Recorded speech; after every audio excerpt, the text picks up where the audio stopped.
Hi friends, this is your pal Scott Garibay, and today I want to talk about Dungeons and Dragons and playing Dungeons and Dragons at a different scale in the second 50. All right, so we just completed the first 50 years of Dungeons and Dragons. You and me, we did it together, um, and it was incredible. We did a lot wrong though, and we're gonna need to fix a lot of things that we did wrong. And now the other thing is part of what Dungeons and Dragons did was it shattered cultural expectations. It really Dungeons and Dragons is really um, an army of innovators, American innovators, uh, engaged in intellectual, emotional, and spiritual revolution. I really think that's the best way to understand the first 50 years. In 1974, decades before this was being discussed by any other communities in any other major ways, Dungeons and Dragons was talking about gender, identity, preferences, mixing them across genders. Dungeons and Dragons is so progressive and so far ahead of any of these other areas, right? And so what's really interesting though is for the first 50 years, we played Dungeons and Dragons like, okay, I have a cleric, you have a fighter, you have a rogue, you have a wizard, and we're all together oh, my hit points are down to 20, now they're down to 10, I could die, right? And it was, I get hit by a sword and I bleed and I could die, right? For the player character. But that was the first 50. In the second 50, I think it's time to really start talking about running Dungeons and Dragons at a different scale. So why am I talking about this? Well, I was watching the Dungeons and Dragons film, Avengers Infinity War, and the Dungeons and Dragons film, Avengers Endgame, right? And I was rewatching them, right, to understand them now that they're triple threaded into Dungeons and Dragons canonicity through Lego, Fortnite, and through Magic the Gathering. I wanted to understand it from a dungeon master's perspective. First of all, those movies are shockingly good. You want to talk about late stage capitalism?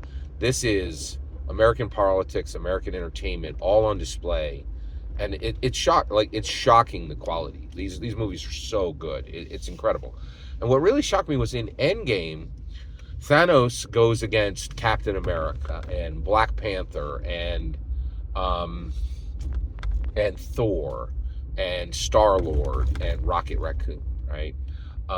And also Valkyrie and Scarlet Witch, right? And Doctor Strange, okay? But what was really, really fascinating was they were not just it was not just superheroes fighting Thanos. It was entire armies led by superheroes, right? So there were 4 different armies that were brought in. And I really didn't realize this the first time I watched it. Wakanda's army, Asgard's army, Asgardians as an army, Wakandans as an army. Well, actually, it wasn't Wakandans. It was literally Wakandan soldiers. But the Asgardians were just Asgardians. Then it was the Ravagers army, okay? And by the way, let's say who led these. So Asgardians, led by Valkyrie. The Wakandans, led by Shuri.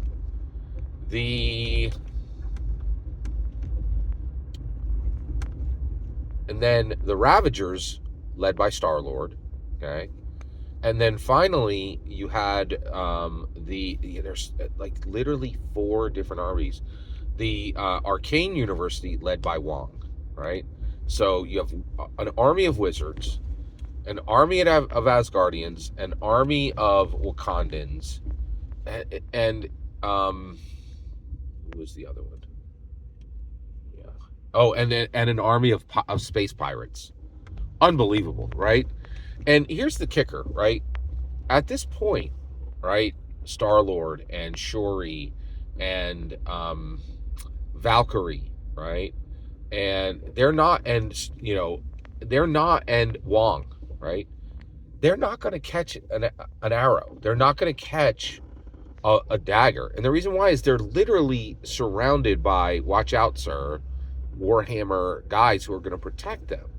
And their combat is completely different. And we need to get there in Dungeons and Dragons. I would say, right, that once we reach 12th level, 8th to 12th level, you should have literally a group, a cadre, or an army with you at all times as a player character, and that you are no longer functioning on a hit points level.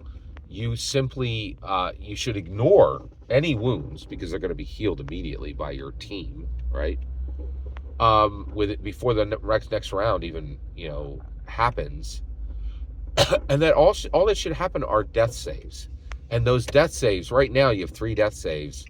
Roll a 10 or above.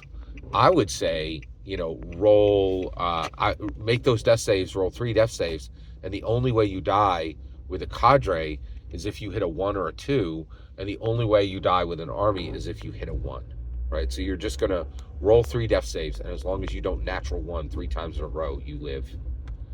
And this would completely change the structure and pace of Dungeons and Dragons.